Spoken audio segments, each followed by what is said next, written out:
आज हम आपके साथ एक और भयानक मामले पर नजर डालने जा रहे हैं और आज हम बात करने वाले हैं आईबी ऑफिसर चेतन प्रकाश गलाना केस के बारे में। इस घटना की शुरुआत होती है राजस्थान के एक जाने माने जिला कोटा से।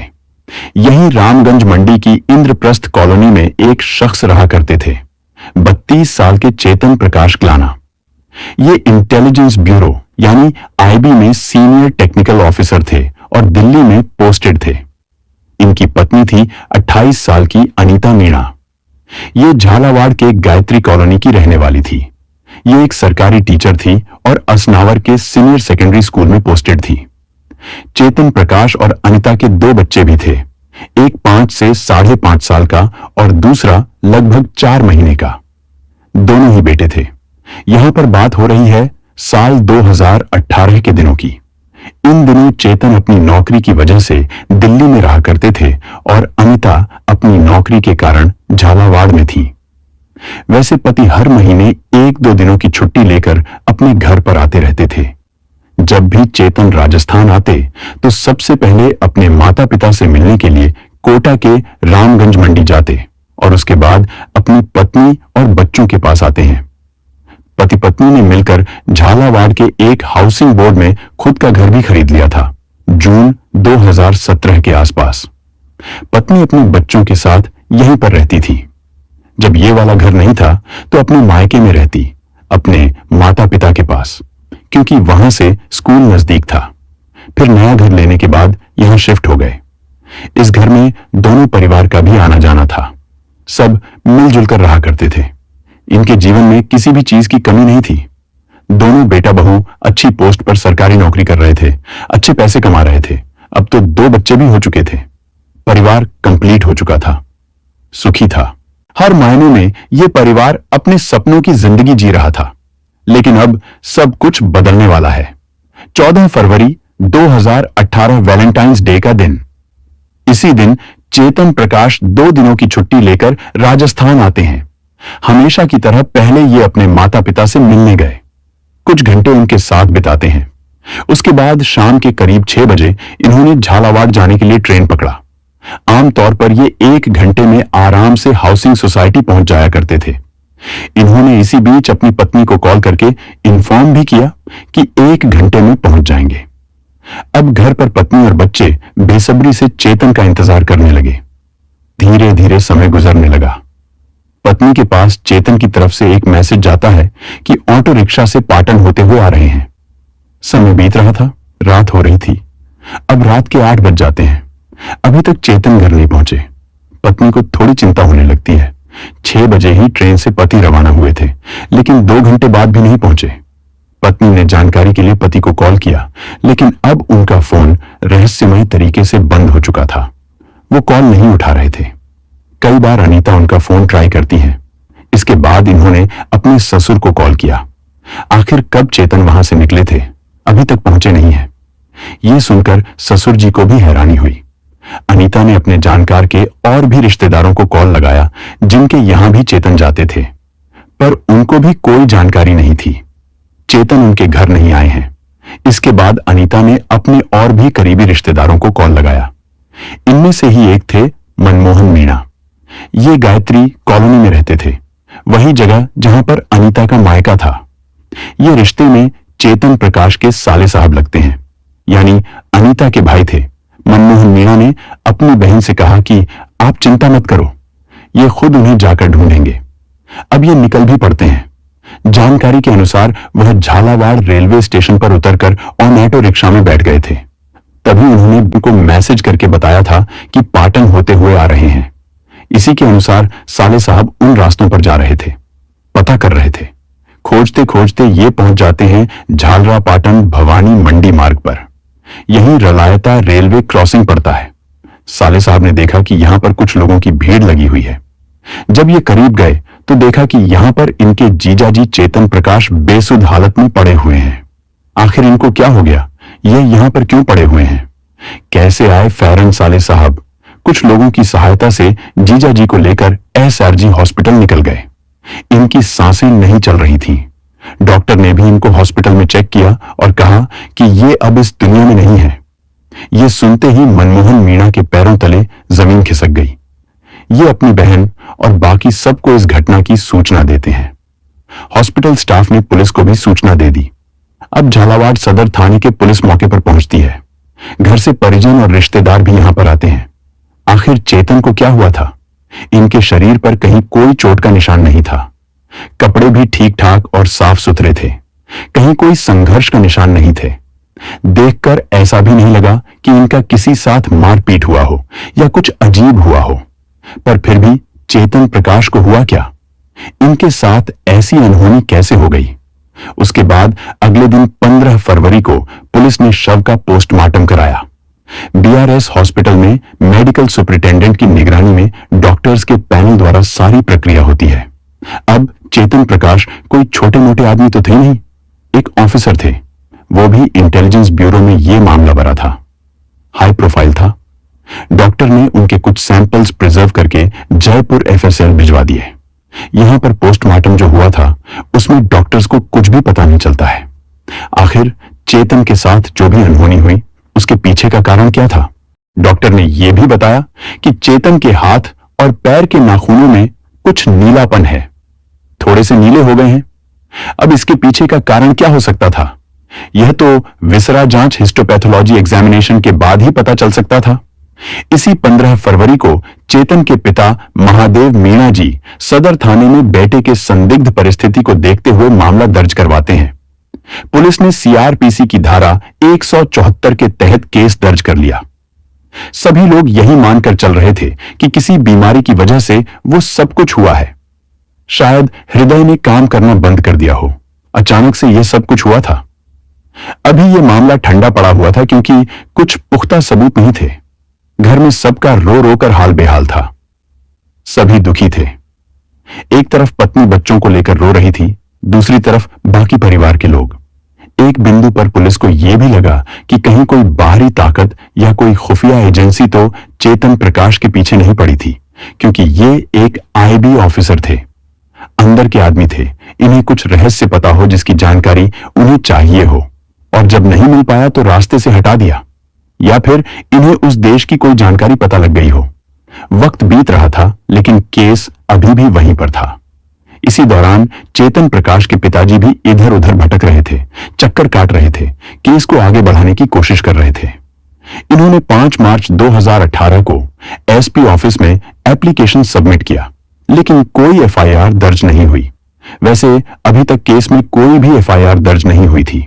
पहले झालावाड़ सदर थाने गए थे, लेकिन वहां पर सीआरपीसी के तहत मामला दर्ज हुआ। तब भी केस में कोई खास बढ़ोतरी नहीं हुई। एसपी ऑफिस में एप्लीकेशन देने के बाद भी कुछ नहीं होता है, यहां पर भी नजरअंदाज कर दिया गया। इसके बाद पिता 9 मार्च को लिखित में एक शिकायत मुख्य न्यायिक मजिस्ट्रेट कोर्ट में सबमिट करते हैं। इसके अगले दिन 10 मार्च को हिस्टोपैथोलॉजिकल रिपोर्ट भी आती है, लेकिन असल में क्या हुआ था चेतन के साथ, यह चीज कंफर्म नहीं थी। इनके पिताजी लगातार जगह जगह पर भटक रहे थे, न्याय की गुहार लगा रहे थे कि अच्छे से जांच हो। ऐसे करते करते लगभग 3 महीने गुजर जाते हैं। अब जाकर कोर्ट के आदेश पर 12 अप्रैल 2018 को एफआईआर दर्ज होती है। सदर थाने में आईपीसी 302 और 120 के तहत अज्ञात के खिलाफ मामला दर्ज होता है। पिताजी ने कहा कि ये और उनका परिवार पूरी तरह से पुलिस का सहयोग करेंगे, हर सवाल का जवाब देंगे। आप चाहें तो किसी से भी पूछताछ कर सकते हैं, इन्हें कोई आपत्ति नहीं है। इस केस की जांच के लिए स्पेशल इन्वेस्टिगेशन टीम बनाई गई, जिसका नेतृत्व एडिशनल एसपी कर रहे थे। इसमें सदर थाना प्रभारी, एएसआई, हेड कांस्टेबल, कुछ और भी कांस्टेबल, इसके अलावा कई और ऑफिसर्स थे। सबसे पहले यह पता लगाने की कोशिश होती है कि घटना वाले दिन यानी 14 फरवरी को चेतन प्रकाश का रूटीन क्या था, दिनचर्या क्या थी। इनके परिवार के लोगों जैसे कि पत्नी, पिता, भाई, सबसे पूछताछ की गई। उस दिन कौन कौन से लोग चेतन से मिले थे, दिल्ली और राजस्थान के बीच कहां कहां पर ये जा सकते हैं, हर चीज, हर डिटेल पुलिस को जानना था। दिल्ली में चेतन के कलीग से भी बातचीत किया जाता है। साइबर टीम ने इनकी उस समय की कॉल डिटेल और लोकेशन हिस्ट्री भी निकलवाई। इनके बैकग्राउंड के बारे में पता किया गया कि कहीं कोई पुरानी दुश्मनी हो, कोई रंजिश हो, हाल के समय में किसी के साथ बहसबाजी हुई हो, झगड़े जैसी वारदात हुई हो। एक और भी सवाल था कि चेतन रलायता रेलवे क्रॉसिंग पुलिया के पास क्या करने गए थे, जबकि ये तो ऑन्टो से पाटन होते हुए फ्लैट जा रहे थे। यह भी हो सकता है कि घटना को अंजाम देने के बाद इन्हें यहां पर लाकर फेंक दिया गया हो। पुलिस की निगाह एक और चीज पर पड़ती है। जब ये लोग चेतन के फोन की एक्टिविटी चेक कर रहे थे, 14 फरवरी की रात 8:30 बजे तक इन्हें साले साहब ने ढूंढकर अस्पताल भिजवा दिया था। पर उस समय चेतन के पास उनका कोई भी फोन नहीं था, बल्कि पुलिस को एक्टिविटी जांच में मिला कि तब भी मोबाइल फोन एक्टिव था और काफी समय बाद जाकर स्विच ऑफ हुआ। यानी जिसने भी घटना को अंजाम दिया, चेतन का फोन उसके पास रहा होगा। उसी ने शायद अनीता को मैसेज किया था ताकि परिवार घबराकर पुलिस को न बता दे कि अभी तक घर नहीं पहुंचे हैं। पुलिस की टीम्स रामगंज मंडी, रलायता, झालावाड़ रेलवे स्टेशन, इसके अलावा भी जहां जहां पर चेतन गए थे वहां वहां जाकर छानबीन करते हैं। रेलवे क्रॉसिंग के पास तलाशी ली गई, शायद कोई सुराग मिल जाए, लेकिन कुछ नहीं मिल रहा था। चेतन की लाइफ और फैमिली बैकग्राउंड के बारे में बात करें तो उनकी शादी अनीता से 21 जनवरी 2011 को हुई थी। यह अरेंज मैरिज थी, लेकिन शादी सबकी सहमति से हुई। उस समय अनीता 2nd ग्रेड की सरकारी टीचर थी, झालावाड़ में ही। 2008 में इनका सिलेक्शन हुआ था 3rd ग्रेड की पोस्ट पर। फिर बाद में इनका प्रमोशन होकर 2nd ग्रेड में हुआ। जब इनकी शादी हो गई तो उसके करीब 6 महीने के बाद चेतन प्रकाश की भी आईबी में ज्वाइनिंग हो जाती है और पोस्टिंग दिल्ली में हुई। 2012 में इनका बड़ा बेटा होता है। पहली संतान पाकर परिवार खुश था। वैसे उस वक्त अनीता अपने मायके में रहा करती थी क्योंकि वहां से स्कूल करीब में था। जब ये असनावर स्कूल में पोस्टेड थी तो वहां दिसंबर 2014 में एक नई महिला टीचर की भी नियुक्ति होती है। वो भी मैरिड थी। कभी कभी उनके पति स्कूल में ड्रॉप करने के लिए और छुट्टी होने के बाद पिक करने के लिए आते रहते थे। उनके पति का नाम था प्रवीण राठौड़। ये झालावाड़ पुलिस के गोपनीय शाखा में कार्यरत थे। अपनी पत्नी को स्कूल छोड़ने और लेने के दौरान इनकी मुलाकात होती है अनीता मीणा से। जब अनीता ने इनको पहली बार स्कूल में देखा तो इनकी पुरानी यादें ताजा हो गईं। ये बचपन से ही प्रवीण को जानती थी, लगभग क्लास 7वीं से। दोनों पड़ोसी हुआ करते थे, लेकिन धीरे धीरे दोनों अलग हो गए, अपने अपने रास्ते चले गए। प्रवीण राठौर झालावाड़ में ही मंगलपुरा रोड के पास रहता था। बचपन में खेलने कूदने के दौरान, स्कूल आने जाने के दौरान दोनों में जान पहचान हुई थी, लेकिन जब ये बड़े हो गए तो अपने अपने रास्ते चले गए। पर अब कई सालों के बाद फिर से इनकी मुलाकात होती है। साल 2015 में जब रक्षाबंधन का त्योहार था तो अनीता ने प्रवीण को घर पर बुलाया। उस समय चेतन प्रकाश भी यहीं पर मौजूद थे।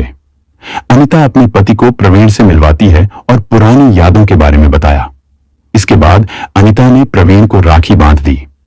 दोनों एक दूसरे को मुंह बोले भाई बहन मानते थे। जून 2017 में अनीता और चेतन ने मिलकर जो हाउसिंग बोर्ड में घर खरीदा था, उसको भी प्रवीण ने ही दिलवाया था। उसने ब्रोकर का काम किया था। वो घर पति पत्नी ने 35 लाख रुपए में खरीदा। इसमें से 10 लाख रुपए प्रवीण लेता है ब्रोकर के रूप में। वह कभी कभी प्रवीण अपनी मुंह बोली बहन से मिलने के लिए भांजे को देखने के लिए आता रहता था। इधर करंट टाइम की बात करें तो पुलिस चेतन के करीबी लोगों के बारे में भी जानकारी जुटा रही थी। उनके कॉल डिटेल रिकॉर्ड्स, फोन का बाकी डेटा, सब कुछ एग्जामिन किए जा रहे थे। इसमें अनीता का भी मोबाइल था, लेकिन उसके फोन में कुछ भी नहीं मिलता है। कुछ भी नहीं का मतलब कुछ भी नहीं, कोई भी डेटा नहीं था, जैसे पूरे मोबाइल को क्लीन किया गया हो, फॉर्मेट करके सारा डेटा इरेज किया गया हो। पर ऐसा अनीता क्यों करेगी? खैर, पुलिस टेक्निकल एक्सपर्ट से डेटा रिट्रीव करवाती है। इसमें पता चला कि अनीता की अपने मुंह बोले भाई प्रवीण से काफी ज्यादा कॉल पर बातचीत होती थी।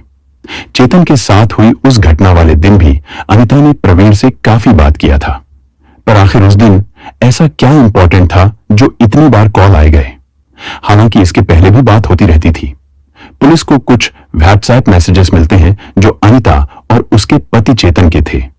इसमें दोनों किसी बात को लेकर झगड़ा करते नजर आए।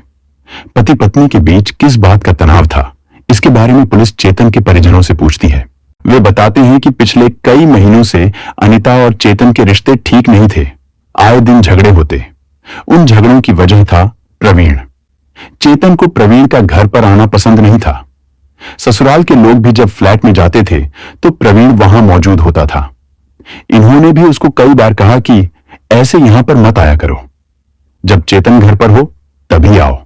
भले एक दूसरे को भाई बहन मानते हो, लेकिन ऐसे आना ठीक नहीं है। लेकिन प्रवीण मानता नहीं था। वह अक्सर ही अनीता से मिलने के लिए फ्लैट में आता। अब इन्वेस्टिगेशन करने वाली पुलिस ने सोचा कि एक बार प्रवीण से बात करनी चाहिए, शायद उसको कुछ चेतन के बारे में पता हो। अभी तक प्रवीण राठौर एसीबी यानी एंटी करप्शन ब्यूरो में कांस्टेबल बन चुका था। यह झालावाड़ में पोस्टेड था। इन्वेस्टिगेशन करते करते कई हफ्ते बीत चुके थे। अप्रैल में एफआईआर दर्ज हुई। अब जून का महीना आ गया। पुलिस की टीम प्रवीण के घर पर पहुंची। घर वाले बताते हैं कि बेटा तो 14 जून को ही शहर से बाहर चला गया था। उसने कहा कि उसको कुछ सरकारी काम आ गया है, अजमेर जाना है। अगर उसका फोन स्विच ऑफ भी हो जाए तो चिंता मत करिएगा, जरूरी काम के चलते बंद करना पड़ सकता है। इतना कहकर वो चला गया।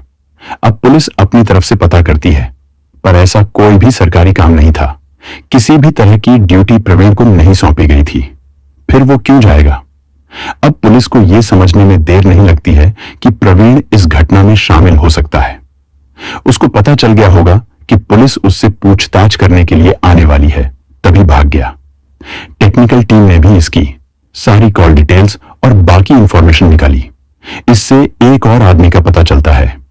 उसका नाम था शाहरुख खान। घटना वाले दिन इसकी भी प्रवीण से काफी बातचीत हो रही थी।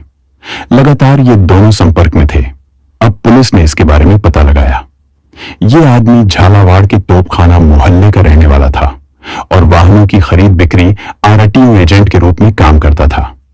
19 जून 2018 तक पुलिस इसको हिरासत में लेने में कामयाब हो जाती है। इसे थाने लाकर सख्ती से पूछताछ हुई। अब जाकर कहानी की सारी परतें खुलनी शुरू हो जाती हैं। आखिर चेतन के साथ ऐसा क्या किया गया था कि कोई भी सुराग किसी मेडिकल रिपोर्ट में नहीं आया। यहां तक कि 4 महीने की डेट वाली एक एफएसएल रिपोर्ट 9 मई को पुलिस के पास आई थी। उसमें भी 3 अलग अलग सैंपल्स की जांच हुई। इसमें heavy metal test, ethyl, methyl OH, alkaloid, cyanide, barbiturate, कीटनाशक, खरपतवार नाशक, ऐसे हर तरह के केमिकल्स को टेस्ट किए गए, पर वो सब कुछ भी नेगेटिव आया था। अब शाहरुख खान पूरी कहानी पुलिस को सुनाता है। यह शुरू से अंत तक प्रवीण के साथ सहयोगी था। प्रवीण इसे दिसंबर 2017 में मिला। इसने इससे कहा कि इसकी एक बहन है, उसका पति उसे परेशान करता है, झगड़ा करता है, मारपीट करता है, उसको रास्ते से हटाना है। प्रवीण ने चेतन के असली काम के बारे में शाहरुख को नहीं बताया कि वह इंटेलिजेंस ब्यूरो में सीनियर ऑफिसर है। बस कहा कि दिल्ली में कंप्यूटर पर काम करता है, कहीं वह डरकर पीछे न हट जाए। प्रवीण ने इसको 3 लाख रुपए दिए सुपारी के रूप में। यह चेतन का नाम पता भी बताता है। अब शाहरुख ने अपने कुछ साथियों को इस साजिश में जोड़ा। मीडिया रिपोर्ट्स के अनुसार इन्होंने 5 से 7 बार उसको रास्ते से हटाने का प्रयास किया था। पहला प्रयास 25 दिसंबर 2017 को हुआ। चेतन जब झालावाड़ से वापस दिल्ली जा रहा था तो कुछ बदमाश उसी ट्रेन में जाकर बैठ गए। सोचा कि ट्रेन से बाहर धक्का दे देंगे। उस समय सर्दी का मौसम था। सभी लोग मफलर लगाकर घूम रहे थे। इसी वजह से चेतन भी आंखों से ओझल हो गया और बच गया। दिल्ली तक जाकर भी बदमाश लौट आते हैं। इधर शाहरुख और इसके साथियों का काम जारी था। उधर प्रवीण ने एक और तरकीब सोची। इसका एक दोस्त था, संतोष निर्मल। यह आदमी मेडिकल फील्ड में था। ये एक राजकीय हीरा कुंवर महिला हॉस्पिटल और एक प्राइवेट हॉस्पिटल में एज ए मेल नर्स काम कर चुका था और एक ऑर्थोपेडिक हॉस्पिटल के ऑपरेशन थिएटर में काम कर रहा था। संतोष और प्रवीण साथ में जिम करते हुए और क्रिकेट खेलते हुए मिले थे।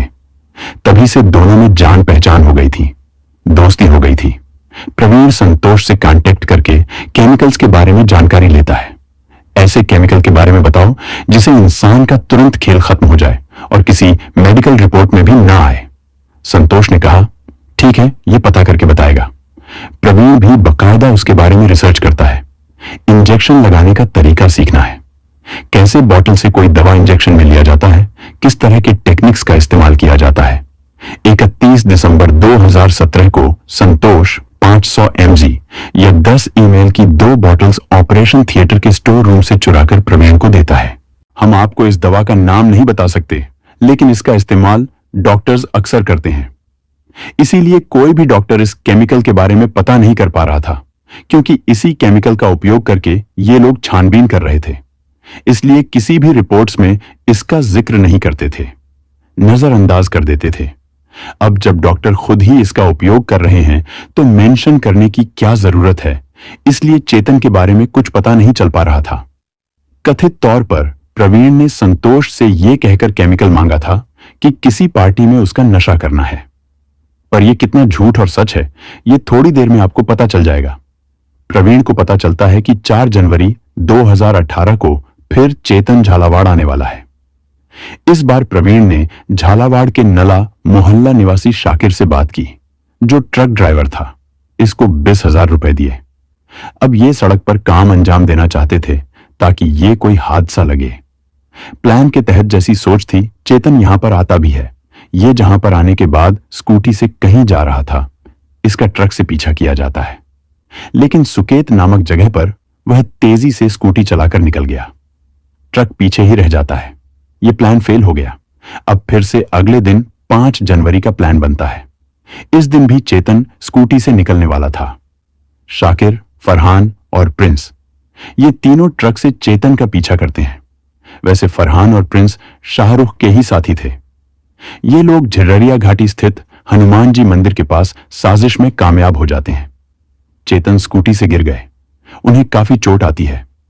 लोगों की भीड़ वहां पर जमा हुई। हॉस्पिटल में एडमिट किया गया।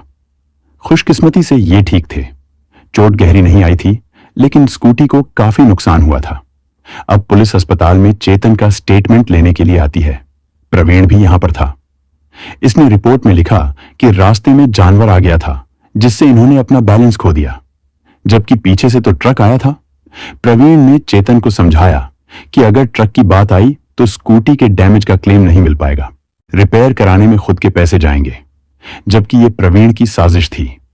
अगर सच लिखा तो पुलिस इन्वेस्टिगेशन करेगी, शाकिर को पकड़ेगी, फिर भांडा फूट जाएगा। जानबूझकर 5 जनवरी की रिपोर्ट भी 12 जनवरी को सबमिट की गई, जब चेतन दिल्ली में था। तब भी प्रवीण और शाहरुख ने वहां पर बदमाश भेजे, लेकिन फिर हुआ कि हाई सिक्योरिटी वाली जगह है, सीसीटीवी कैमरा लगे हुए हैं, पकड़े जा सकते हैं। ऊपर से घटना भी ऐसे अंजाम देना था ताकि ये नेचुरल लगे, साजिश ना लगे। ऐसे ही ये लोग 5 से 7 बार प्रयास करते हैं। अंतिम में उस केमिकल का इस्तेमाल किया जिसे प्रवीण ने संतोष से लिया था। 14 फरवरी को फिर से चेतन झालावाड़ आने वाला था। अब इन्होंने अच्छे से प्लानिंग की, कोई गड़बड़ नहीं होनी चाहिए। जब चेतन रामगंज मंडी गया अपने माता पिता से मिलने के लिए, तो इधर से प्रिंस शाहरुख को बाइक से सुकेत छोड़ देता है। यहां से शाहरुख ने चेतन के घर से ही पीछा करना शुरू कर दिया। ट्रेन में भी पीछा कर रहा था। इधर झालावाड़ रेलवे स्टेशन के पास फोर्ड फिगो कार में प्रवीण, फरहान और प्रिंस वेट कर रहे थे। चेतन ट्रेन से यहां पर आता है और पैदल ही घर पर जाने लगा। हाउसिंग बोर्ड के सुनसान रास्ते पर प्रवीण ने तीनों साथियों की मदद से उसे जबरदस्ती कार की पिछली सीट पर बिठा लिया और चल पड़े। ये कार को आकाशवाणी के पीछे की तरफ हल्दी घाटी रोड पर ले गए। यहां पर प्रवीण और चेतन के बीच में बहसबाजी होती है। अब इसका टॉपिक क्या था? वो था एक बच्चा। दरअसल अनीता दोबारा से प्रेग्नेंट हुई थी। अक्टूबर 2017 में उसने एक और बच्चे को जन्म दिया। उसी बच्चे को लेकर दोनों में बहस हुआ। फिर प्रवीण के इशारा करते ही उसके साथियों ने चेतन के हाथ पकड़ लिए। इसके बाद प्रवीण 2 इंजेक्शन तैयार करता है और दोनों पैरों में जांघ के पास लगा दिया, जिससे चेतन बेहोश होने लगा। फिर उसके नाक पर हाथ रखकर सांस रोकने की कोशिश करते हैं। ऐसे बिना हाथापाई, बिना मारपीट के काम को अंजाम दिया गया। चेतन का मोबाइल प्रवीण ने ले लिया और उससे उसकी पत्नी को मैसेज किया कि ऑटो से पाटन होते हुए आ रहा हूं। यह बात सबको गुमराह करने के लिए था। फिर रेलवे क्रॉसिंग के पास उसको फेंक देते हैं। शाहरुख ने खुलासे में बताया कि इस साजिश में फरहान, प्रिंस, संतोष, निर्मल, प्रवीण राठौड़, इनके अलावा चेतन की पत्नी अनीता भी शामिल थी। 19 जून को पुलिस ने शाहरुख को उठाया था। 21 जून को ट्रक चालक शाकिर को उठाया गया। 22 जून को संतोष को पकड़ा जाता है। 24 जून को प्रिंस भी पकड़ा गया। ये आरटीओ में साफ सफाई का काम करता था। इसको साजिश में जोड़ने के बाद शाहरुख डेली 50 रुपए देता था और घटना के बाद 150 रुपए देने लगा। वैसे इसकी उम्र 18 साल से कम थी, इसलिए इसे जुवेनाइल होम भेजा जाता है। 25 जून को अनीता को भी अरेस्ट किया गया। अनीता और प्रवीण ने दुनिया के लिए एक दूसरे को भाई बहन बना लिया था, जबकि ये एक दूसरे से प्यार करते थे। ऐसा इसलिए किया था कि किसी को शक न हो अगर ये मिले भी। 2008 में अनीता की नौकरी लगती है। प्रवीण भी पुलिस कांस्टेबल बन गया। ये दोनों अपने अपने घरों पर एक दूसरे के बारे में बताते हैं, लेकिन इन दोनों की जाति अलग थी, इसलिए परिवार नहीं माना। अनीता की शादी कहीं और करा दी गई, जो चेतन था। 21 जनवरी 2011 को इधर प्रवीण की भी शादी हो जाती है, लेकिन फिर से दोनों मिलते हैं जब प्रवीण की पत्नी की नौकरी उस स्कूल में लग गई जहां पर अनीता थी। ये बस एक इत्तेफाक था। ऐसे ही दोनों फिर से मिलते हैं। अब लगा कि इन्हें साथ होना चाहिए। अनीता के पति दिल्ली में रहते थे, कभी कभी घर आते। उससे प्रवीण को भाई के तौर पर पहचान कराई गई ताकि वो भी शक न करे, क्योंकि उसका पति तो दिल्ली में रहता था और घर दिलवाते समय खुद भी 10 लाख रुपए लेता है। प्रवीण ही कन्विंस करके अनीता और उसके पति को अलग जगह पर घर दिलवाता है ताकि अनीता वहां पर अकेली रहे, क्योंकि उसका पति तो दिल्ली में रहता था और घर दिलवाते समय खुद भी 10 लाख रुपए लेता है। जब यह घर खरीदा गया जून 2017 में, उस समय अनीता प्रेग्नेंट थी। यह बच्चा चेतन का नहीं बल्कि प्रवीण का था। मीडिया रिपोर्ट के अनुसार ये दोनों अनीता के शादी की सालगिरह के दिन यानी 21 जनवरी 2017 को करीब आए थे। उसके बाद ही प्रवीण ने कहना शुरू किया कि अलग घर लेकर रहो, पर इसका लगातार घर आने से परिवार को संदेह हुआ। चेतन को शक होता है। पति पत्नी में झगड़े शुरू हो गए। जब अनीता हॉस्पिटल में एडमिट हुई बच्चे को जन्म देने वाली थी, तो प्रवीण उसके साथ हर समय था, जैसे कि वही बच्चे का पिता हो। जिस तरह से वह बच्चे की देखभाल करता था, उसके कपड़े बदलता था, डायपर चेंज करता था, उससे परिवार को भी अजीब लगने लगा। उन्होंने चेतन को बताया। यहीं से पति पत्नी के बीच बड़ा क्लेश शुरू हो जाता है। चेतन कहने लगा कि दूसरा बेटा इसका नहीं है, उसका डीएनए जांच कराओ। इसी के बाद अनीता और प्रवीण मिलकर साजिश रचना शुरू करते हैं। इन्होंने वैलेंटाइंस डे का दिन इसलिए चुना क्योंकि प्रवीण अनीता को तोहफा देना चाहता था, उसके पति को रास्ते से हटाकर। तभी पत्नी अपने पति को बुलाती है, वैलेंटाइंस डे के दिन की घर आ जाओ, साथ रहेंगे। अनीता प्रवीण को चेतन की हर जानकारी दे रही थी, कब कहां पर वह आने वाला है। 18 अगस्त 2018 तक प्रवीण भी पकड़ा जाता है। किसी मुखबिर से टिप मिला था, उसके जरिए नाकाबंदी करके कार सहित इसको पकड़ा गया।